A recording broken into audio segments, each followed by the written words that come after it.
Assalamualaikum warahmatullahi wabarakatuh. Ketemu lagi dengan saya Andre ya.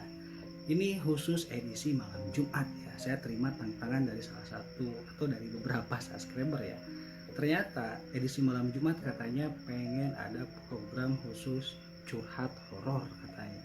Jadi formatnya itu ketika dibikin live seperti ini ya, bukan live ya. Ketika saya tampilin muka ya dan menceritakan cerita-cerita yang dialami sama teman-teman sahabat Jalan Malam. Saya terima gitu kan. Mudah-mudahan ini bisa viewernya bisa nambah naik ya gitu kan. Ini hal yang baru gitu. Nah, apa salahnya kalau nggak kita coba? Jadi khusus ya sahabat Jalan Malam, untuk malam Jumat saya akan adakan program curhat horor. Jadi boleh teman-teman yang punya cerita misteri, punya cerita horor, teman-teman nanti boleh kirim ke WhatsApp pribadi saya langsung ya. WhatsApp pribadi saya langsung. Nah, ini saya dapat kiriman dari salah satu subscriber ya, dan ini tidak mau disebutkan namanya, bahkan minta tolong disamarkan juga kotanya ya, atau bisa dibilang tempat dia tinggal, karena ini terjadi gitu, karena ini hal terjadi. Tapi intinya teman-teman, kita jangan terlalu terlalu mengimani atau apa. Aku sih gini ya, hikmah dari perjalanan ini adalah supaya kita lebih waspada dan lebih menghargai, atau kita juga lebih tertib gitu kan, bahwa kita itu ditinggal di sini itu bukan hanya kita, ada beberapa yang bisa dibilang gaib ya, atau makhluk-makhluk yang bisa dibilang makhluk astral lah. Intinya seperti itu, dan saya pun beberapa kali mengalami ya. Baik teman-teman, untuk cerita pertama saya sebut saja ini nama samaran ya, disclaimer, ini nama samaran, saya panggil Baim saja. Dan kotanya ini inisialnya S ya teman-teman, banyak ya inisialnya S. Nah, Baim ini menceritakan bahwa kejadiannya itu ketika dia waktu kelas 5 SD. Saya simak dulu gitu kan, ketika dia kirim via WhatsApp. Saya simak dulu, saya cermati dulu, dan ini bisa masuk logika, dan pasti saya pastikan itu bisa jadi terjadi pada lingkungan Baim itu terjadi. Karena kalau masih yang di luar nalar, mungkin saya bisa dibilang itu agak sedikit nyerempet ke fiksi, saya akan tolak, bukan tolak ya, saya juga nggak akan bawain lah gitu kan, saya kan nggak akan saya ceritain juga gitu kan. Ketika Baim kelas 5 SD, banyak sekali hal-hal yang terjadi pada dirinya, di lingkungannya. Baim waktu itu tidak ambil pusing ya, karena kelas 5 SD itu kental masih kental kekanak-kanakannya gitu kan. Mungkin itu hal-hal yang bisa dibilang hal yang sudahlah, itu mungkin ya maklum lah, mungkin paham ya sahabat Jelang Malam juga, anak-anak gitu kan. Akan tetapi dari tahun ke tahun, ketika Mbak itu menginjak SMP, tepatnya kurang lebih kelas 2 SMP katanya, Mbak menceritakan bahwa di lingkungannya ketika ada orang meninggal, misalkan meninggal satu, itu bisa terjadi dari hari ke hari, itu tiba-tiba ada lagi yang meninggal, ada lagi yang meninggal, ada lagi yang meninggal. Itu sebenarnya Mbak Im mengalami hal-hal seperti itu dari dia waktu kelas 5 SD. Mungkin kelas 5 SD udah mulai paham ya, udah mulai ngerti gitu kan. Tapi dari tahun ke tahun, ketika kejadian seperti itu, Mbak Im selalu memperhatikan, dan memang seperti itu kondisinya, berarti sudah terbiasa kan gitu kan ya. Jadi saya simpulkan, oh berarti hal mistis atau horornya adalah ketika ada orang yang meninggal di daerah Baim itu, di kampung Baim itu, biasanya selalu merentet katanya. Nah, cerita horor kedua dari Baim adalah ketika dia itu ya yang namanya anak ABG ya, mau beranjak gede lah, masa-masa SMP juga kita ngalamin gitu kan, segimana wah bebasnya, atau misalkan memang lagi mencari jati diri ya. Itu kebiasaannya ketika menjelang malam minggu, weekend, dia suka pulang malam. dia suka pulang malam ceritanya. Nah ketika Baim mau sampai ke rumahnya, dia masuk gang dulu tuh, masuk motor lah gitu kan, dari Jalan Gede itu masuk motor. Tiba-tiba Baim dikagetkan, dia melihat sosok ya, makhluk lah gitu kan. Mungkin dia masih penasaran, ini orang ya orang gitu kan, pikirnya orang, karena tepatnya kurang lebih jam berapa ya, jam 11 jam 12 lah gitu kan. Dia ngerasanya itu yang ngeronda, tapi gitu kan lampu motor itu nggak mungkin jaraknya terlalu panjang gitu kan, paling cuma berapa meter ya dari motornya gitu kan. Semakin dekat bahwa orang yang ada di sekitaran gang yang menuju ke rumah Baim itu sosok makhluk yang memang menyeramkan, kata Baim, menyeramkan sekali gitu kan. Nah pasnya kejadiannya ketika Baim menemukan atau melihat makhluk itu di sekitaran gangnya itu, saya merinding nih, apalagi ini asli ya, saya bikin tagnya di lantai atas ya di rumah. Besok siangnya, katanya besok siangnya ada salah satu keluarga yang meninggal di situ. Nah, Baim pun nggak terlalu menyimpulkan gitu kan, mungkin hanya kebetulan atau apa, udahlah gitu kan. Akan tetapi seminggu dari sana ada lagi yang meninggal. Baim bilang kurang lebih ada 3 orang katanya. Dalam kejadian ketika ada yang meninggal satu, itu selalu ada rentetannya, khususnya di kampungnya dia gitu kan. Oke, saya di situ mulai mikir, ini endingnya nanti klimaksnya di mana. Saya tunggu gitu kan, Baim cerita via WhatsApp. Pada akhirnya Baim lah beranjak semakin dewasa. Dia masuk STM. Kejadiannya ketika dia lulus STM, berarti umur berapa ya, 18 tahun 17 tahun ya. Ketika Baim semakin dewasa, dia menyimpulkan cerita-cerita dari orang tuanya, dari kerabat-kerabatnya, khususnya di daerah sana gitu kan, bahwa ternyata di daerahnya itu ada salah satu warga yang melakukan ritual pesugihan, ritual mencari tumbal pesugihan ya, itulah seperti itu gitu kan. Nah ini diyakini sekali sama Baim, makanya dia nggak mau disebutkan kotanya, nggak mau disebutkan namanya gitu kan, karena ini terjadi dan dia menyaksikan gitu. Waktu itu dia kerja di salah satu kayak ruko gitu ya, kayak dia tinggalnya di ruko gitu kan, jadi kayak jual alat-alat perlengkapan lah, saya nggak mau lebih detail lagi ya, karena yang punyanya itu masih tetanggaan, masih warga situ. Jadi Baim nggak usah kasih lamaran apa-apa, dia cobalah sebelum kerja di tempat perusahaan yang lebih bagus, yang lebih bonafit gitu kan. Akhirnya dia jadi penjaga toko tuh gitu kan. Biasa hari-hari ya seperti biasa, hari demi hari dia laluin, nggak ada hal-hal yang aneh. Tapi itu kurang lebih Baim cerita, itu kurang lebih sekitar beranjak mau ke 6 bulan. Padahal dari 6 bulan ke sini tuh ya, dia cuman beberapa kali dia nginep katanya gitu kan. Nah ketika dia nginep itu mungkin dia cuman hanya perasaan aja gitu kan. Akan tetapi waktu itu Baim percis banget. Waktu itu dia bilang malam Jumat, jadi ketika disiapin ya sama si bosnya, itu disiapin tempat tidur, ada di ruko itu ada tempat tidurnya, kamar mandi seperti itulah, seperti biasa lah. Tiba-tiba Baim itu seolah-olah kamu nginep aja gitu, sayang kalau bolak-balik katanya, padahal kan sebenarnya dekat gitu kan, udah isi aja katanya, takut kalau ini ada yang orang iseng katanya, alasannya kayak gitu. Nah Baim tuh akhirnya tidur tepat di malam Jumat, hari Kamis malam Baim tidur, tutup toko itu jam 19 lah, jam 7 malam gitu kan. Biasa diamain dulu, pulang lah ceritanya. Nah salahnya Baim, dia itu bareng sama temen-temennya minum sahabat malam.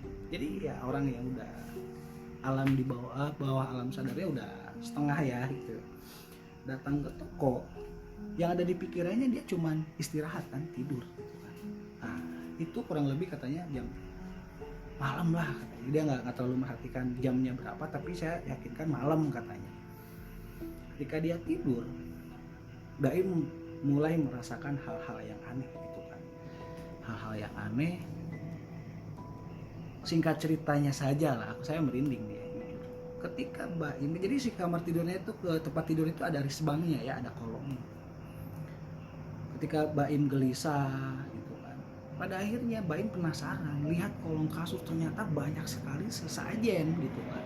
Sampai dia ada bilang ada kepala kerbau, kepala babi gitu kan, ada bunga-bunga gitu kan.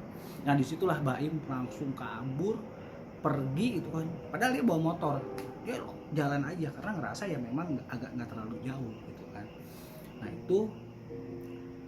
itu pengalaman Baim yang bisa dibilang tidak akan pernah lupa, dan dia selalu tutup sampai sekarang karena saya agak temenannya agak dekat gitu kan, makanya dia cerita. Ditambah lagi ada beberapa warga situ selintiran gosip bahwa pemilik toko itu sudah punya sejarah dari dulu melakukan ritual pesugihan. Oh ini kalau saya sih rencana mau datengin orangnya langsung untuk podcast, tapi dia nggak mau gitu kan, jangan. Tapi kalau misalkan ini pro dan kontra ya, teman-teman boleh komentar. Siapa tahu teman-teman juga ada yang mengalami atau dengar cerita dari temannya juga hal-hal yang seperti ini gitu kan. Jadi Baim pengakuan ke saya itu, wah gila katanya bro, gua mau dijadikan praktek tumbal pesugihan. Tentunya Baim ngerasa ketika itu dia keluar dulu, dia Baim menyimpulkan, coba kalau dari jam 7 tutup, saya tinggal di toko, bisa jadi saya udah udah keikat katanya, karena saya keluar dulu minum katanya. Nah pada akhirnya saya ngerasa nggak enak hati, gelisah. Dia lihat di kolong kasurnya, di kolong risbangnya itu ada beberapa sesaji gitu kan, dan Baim menyimpulkan kayaknya sepertinya saya nih karena bosnya itu, majikannya itu baik banget. Baim handphonenya udah bisa dibilang mau ganti dibeliin gitu kan, kayak servis motor, apalagi dari hal makanan gitu kan, nggak pelit lah katanya. Nah akhirnya Baim tidak bercerita bahkan hanya ke orang tua dan ke beberapa keluarga katanya, ke temen tuh enggak, karena dia ngejaga privasi yang ditakutkan malah jadi fitnah katanya. Nah, cuman kemarin ketika saya bikin channel Jelang Malam ini, dia tiba-tiba WhatsApp, bro gue punya cerita katanya.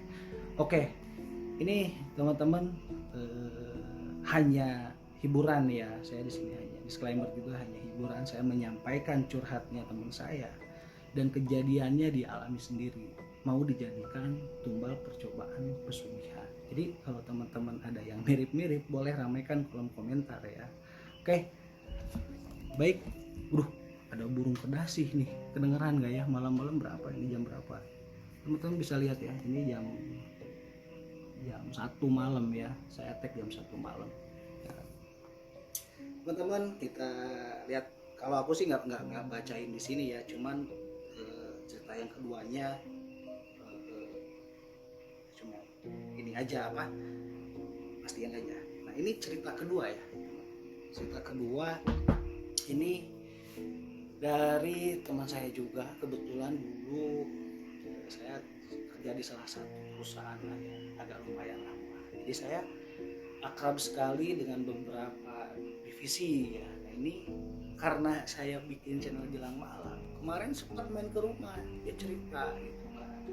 Kebetulan dia itu bisa dibilang paling lama di kantor. Kalau kita udah pulang dia standby gitu kan, dia OB kantor, merangkap satpam juga.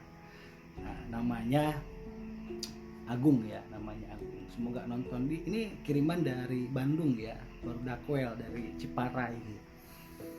Nah ini cerita juga kemarin teman-teman, ini yang benar-benar emang saya alami katanya. Nah dia tidak mau sebutkan tempatnya, tapi ini bisa dibilang ceritanya pendakian. Nah karena apa? Next mungkin minggu depan atau minggu depannya lagi Agung dia mau jadi bintang tamu nih perdana, dia mau cerita langsung. Cuman sekarang saya mau cerita dulu deh satu cerita dari dia, karena dia ada beberapa cerita bisa dibilang nggak banyak kan yang dia alamin. Singkat cerita, Agung ini bareng sama teman-temannya mendaki katanya, nggak jauh dari rumahnya, dari daerah Ciparai lah. Kalau ada orang Ciparai boleh komen ya, siapa tahu bener nih Agung nggak kebohong gitu kan. Terus tiba-tiba lagi mendaki gitu kan, akhirnya itu sebelum maghrib lah ya, Agung dan teman-teman ini udah sampai di gunung itu. Nah biasanya ini saya juga ngalamin ya, mendaki kayak gitu, masih jiwa muda. Ternyata mereka itu merencanakan bakar-bakar bebek. Biasanya ayam ya, ini bebek yang dibawa gitu kan. Jadi dia potong itu, disembelih di sana, dibersihin di sana. Singkat cerita, belum saya merinding nih, belum juga dibakar, itu ada seperti cahaya yang sangat membara di keluar dari pepohonan. Dari pepohonan, dia bayangin pepohonan kan gini katanya di gunungnya. Itu si pepohonannya sampai menoyot, terus saya merinding nih. Apa ya menoyot? Sampai ke dalam lah gitu kan. Jadi dari gini nih, itu kayak terbakar katanya. Tapi nggak kebakar gitu kan, cuma mengeluarkan apa cahaya merah gitu kan. Pada akhirnya ini Agung spontan, udah lempar aja katanya. Itu si bebek yang udah dapat dibersihin akhirnya dilempar ke semak sama ke pohon itu, dilempar. Tiba-tiba hanya hitungan detik tiba-tiba hilang. Akhirnya aduh saya merinding ya teman-teman. Ini ceritanya langsung dari Agung kemarin cerita ke saya ya. Nah singkat cerita, udahlah lanjut gitu kan, dia bikin masak mie instan gitu kan, kayak bikin kopi. Tadinya mau bakar bebek gitu kan, jadi makan seadanya aja gitu kan. Ya mungkin sama telur dadar gitu kan, karena bebeknya udah dilempar dan dia tidak memutuskan untuk turun karena udah malam. Nah, kenapa Agung dan teman-teman bertahan di gunung itu? Ada beberapa orang yang mendaki juga, tapi gak lama dari situ ada perempuan katanya dari pendaki lain kesurupan. Wah aneh lah katanya. Situ Agung panik, teman-temannya juga panik karena dia ngerasa wah saya awam gitu sama hal-hal seperti ini, awam gitu kan. Agung bilang seperti itu, saya awam katanya. Tapi Agung bercerita karena kondisinya tidak sangat urgent, sangat mendesak. Jadi temannya Agung ini seolah-olah menjadi orang pintar gitu kan. Dia datang ke kerumunan gitu kan, itu wah ngejerit-jerit, teriak-teriak gitu kan.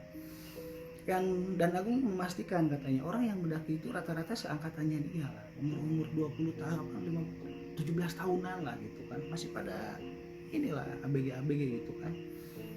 Akhirnya temennya Agung tuh datang katanya.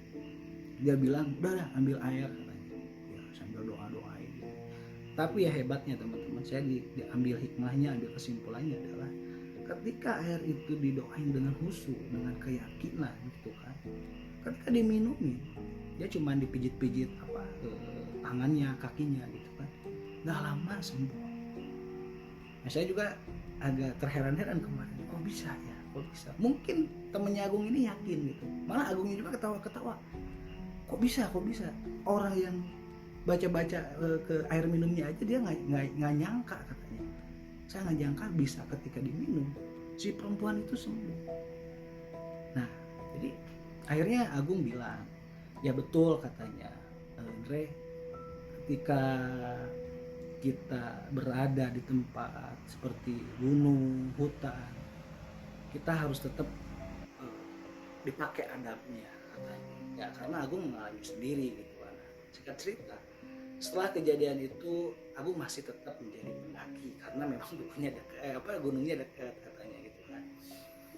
Tapi dia banyak belajar dengan kejadian itu. Dia apabila ada yang dilarang atau dipantang tidak pernah Agung pantang sama teman-temannya. Dan dia cerita juga kemarin ya alhamdulillah sampai sekarang belum pernah terjadi hal-hal yang yang seperti kemarin, katanya bilangnya kayak gitu. Itu cerita Agung ya teman-teman. Kalau dibilang ini saya bilang menarik ya. Jadi kesimpulannya adalah ketika Agung mendaki, dia potong bebek di atas gunung, dibersihin di sana, anjir kan gitu kan, ya marah lah gitu kan, seolah-olah mengkotori gitu kan. Nah, ini hati-hati juga buat teman-teman ya yang baru-baru mendaki, harus banyak-banyak sharing dulu ya ketika kita mau mendaki. Nah baik teman-teman, itu cerita kedua tadi dari Abim, yang kedua dari Agung gitu kan. Nah ini yang terakhir ya. Yang terakhir singkat, padat dan jelas, tentunya horor ya. Jadi saya dapat dari narasumbernya langsung. Jadi namanya Pedro, saya panggilannya Pedro. Mudah-mudahan nonton ya. Dan ini kita alami berdua teman-teman, nggak terlalu bertele-tele ya. Jadi kita tuh lagi ke satu kota, dari Bandung ke kota sebelah gitu kan, jalan daerah Subang. Berangkat kita tuh pagi ya, berangkat pagi karena ada beberapa urusan. Pada akhirnya kita kebiasaan pulang malam karena kita berdua ganti-ganti tuh nyetir. Dari Bandung ke Subang saya, pulangnya Pedro. Nah ketika mau sampai daerah mana ya, kalau dari Subang sebelum Tangkuban Perahu ya, dia ngerasa ada ayam gede banget nyebrang, itu merah katanya, mobilnya goyang karena berdua sama saya di depan, di kiri kan, samping Pedro yang nyetir, mobil goyang lagi kenceng. Astagfirullahaladzim, non bro, bahasa kita, ada apa gitu kan bro, katanya barusan ada hayam lewat. Saya mikir hayam lewat jam segini, saya aja di depan nggak ngeliat. Bener, dia sampai muter balik. Sahabat Dilang Malam, dia muter balik. Penasaran gua katanya. Akhirnya memang dicari nggak ada. Dan kondisinya kalau udah jam 1 jam 2 itu daerah sana sepi gitu ya. Akhirnya ya kita baca-baca aja, kita permisi lanjut pulang. Alhamdulillah sampai Bandung nggak terjadi apa-apa. Nah, yang kedua itu saya alamin sama si Pedro juga. Dari Bandung ke kota es juga, kota Sumedang. Sama, kita ada kerjaan tuh. Daerahnya saya nggak akan sebutin. Ini kebetulan saya berangkat agak siang. Bisa Cadas Pangeran macet gitu kan. Nah, ketika mau sampai ke rumahnya, itu saya kayak ngelewatin gapura gede gitu kan. Jadi Sumedangnya agak ke bukan kotanya ya, agak masuk lagi lah gitu kan, berapa kilo. Itu ketika masuk jam 10-an lah, 9-10 gitu kan. Tapi ketika udah masuk gapura, biasa masih rumah-rumah kanan kiri, tengah-tengah nih kayaknya. Tengah-tengah, kebetulan Pedro juga yang nyetir tuh gitu kan. Nanti saya pulangnya biasanya gitu kan. Tiba-tiba mobil berhenti, mati. Gila, mobil keluaran tahun baru lah, 2019 2020 gitu kan, servis aman gitu kan. Tiba-tiba berhenti, Pedro keluar. Jadi gini kan, ini di setir kanan, saya di kiri kan. Pedro tuh keluar sambil buka cover mobil, cek gitu kan, keluar dibukain. Nah akhirnya tadi ada ini saya mulai merinding ya, karena ini malam tag-nya gitu kan. Tiba-tiba si Pedro teriak, saya mau keluar tuh, udah bukain, bro nggak usah keluar katanya, nggak usah keluar. Akhirnya dia masuk ke dalam, bagi rokok lah katanya, gua habis. Ya udah tuh rokok emang disimpan di dashboard gitu kan, dia ngerokok. Malah dia kunci tuh, herannya ya, dikunci kan pakai ya yang otomatis gitu kan. Dia bilang kenapa? Udah nanti yang ngerokok itu kaca nggak dibuka, nggak ada AC, nggak ada apa kan, mati ya. Wah sampai asap gitu kan. 2 menit 3 menit mobil nyala lagi, jalan. Saya nggak nanya, saya udah paham, saya nggak tanya, sampai tujuan pun saya nggak tanya. Balik, alhamdulillah lancar. Di jalan pulang saya tanya, bro kenapa? Pedro bilang, lu percaya nggak? Jadi pas dia buka kap mobil katanya, itu di belakang kayak ada yang horor kan, ada suara-suara nih. Ini jam berapa ya? Ini jam 2 ya teman-teman. Jam 2.04 sama, ini bukan settingan. Jam 2 ya. Nggak tahu ya, tiba-tiba berisik-berisik ya. Dia bilang kayak ada yang gitu kan. Nah dia pas tengok ke kanan kiri, itu pemakaman gede katanya. Dia lihatnya gitu, makanya dia langsung tutup kap mobil, dia masuk kan. Penasaran dong. Udah nyampe lah Bandung kan. Siangnya saya telepon temen, itu masuk ke daerah rumah lu memang ada kuburan? Iya ada katanya. Terus dia bilang, itu lumayan loh katanya, kalau itu banyak cerita katanya di situ, tiba-tiba mobil mogok kayak gila. Pada akhirnya apa yang dikatakan Pedro itu mungkin betul keadaannya, karena saya konfirmasi ke teman saya orang sana, bilangnya seperti itu. Terus teman tanya, emang kenapa Andre? Kagak, gua cuma nanya doang gitu. Takutnya lu ngalamin katanya gini. Karena orang yang baru-baru, jadi jujur saya baru daerah situ, saya baru. Tempatnya saya nggak sebutin ya, cuman kotanya ya di daerah Sumedang gitu. Jadi kalau ada orang Sumedang nih, kebetulan saya juga asli orang Sumedang ya, cuma tinggal di Bandung, punya cerita-cerita horor, nanti saya sudah tuliskan nomor WhatsApp pribadi di deskripsi gitu. Oke, baik teman-teman, ini agak rusuh kenapa? Karena teks perdana ini saya ambil di balkon luar ya, di balkon luar rumah yang memang kalau ke sana masih kebun-kebun gitu kan. Cerita misteri dan horornya cukup tiga judul ya, saya bacain buat 3 orang yang curhat. Nanti teman-teman yang udah kirim, teman-teman yang udah datang cerita itu mungkin buat malam Jumat minggu depannya saya kumpulin stok gitu kan. Nah tapi buat sahabat Gilang Malam, kalau untuk dubbing suara atau voiceover suara itu saya pastikan 1 hari 1 video saya upload ya. Jadi biar teman-teman selalu terupdate. Makanya nih buat teman-teman yang belum subscribe dulu ya, gratis loh. Subscribe dulu dan jangan lupa tekan tombol loncengnya supaya video-video terbaru dari Gilang Malam itu terupdate terus. Jadi teman-teman selalu ada notifikasi. Oke, nggak lama lagi sebelumnya saya mau minta maaf, takutnya ada ucapan yang menyinggung, ucapan yang salah. Mohon dimaklum dan mohon dimaafkan. Baik teman-teman, saya doakan teman-teman panjang umur ya, intinya sehat dan selalu dilimpahkan rezekinya. Amin, amin ya rabbal alamin. Sekian dari saya Andre. Wassalamualaikum warahmatullahi wabarakatuh.